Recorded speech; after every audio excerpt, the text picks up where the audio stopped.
இந்த கதை ஒரு சிறிய கிராமத்தில் வாழ்ந்த உழைப்பாளி விவசாயி குமாரும் அவன் மனைவி லீலாவும் பற்றியது. இவர்கள் இருவரும் நிலத்தில் உழைத்து வாழ்க்கையை நடத்திக் கொண்டிருந்தார்கள். குமரா, இவ்ளோ நேரமா நிலம் பாத்துக்கிட்டு இருக்கீங்க. என்ன ஆச்சு? மழை வரல லீலா. மழை இல்லாம எதுவுமே செய்ய முடியல. நம்ம நிலம் காஞ்சு போச்சு. விதை போடுறதுக்கு கூட பயமா இருக்கு. மழை வராம தான் இருக்கலாம். ஆனா இது நிரந்தரமல்ல. காத்திருந்தா மழை கண்டிப்பா வரும். நம்ம நிலம் உயிர் பெறும். நம்ம ஒவ்வொரு சொட்டு தண்ணீருமே நம்பிக்கையோட குடுக்கறோம். தண்ணீர் இல்லையேன்னு நம்ம மனசு உலரக்கூடாது. உன்னோட வார்த்தைகள்லே தான் என்னோட தைரியம் இருக்கு. நம்ம நிலம் நம்ம நம்பிக்கைய தான் தேடுகிறது போல இருக்கு. லீலா, மழை மழை வருது. பாரு, மழைதான் நம்ம உயிர். இப்போ இந்த நிலத்துக்கு உயிர் வந்துருச்சு.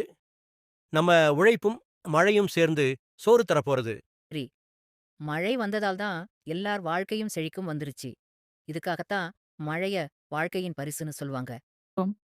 ஏரின் ஊழார் உழவர் புயலென்னும் வாரி வழங்குன்றிக்கால். அதாவது மழையில்லாம போனா விவசாயி உழமாட்டார்.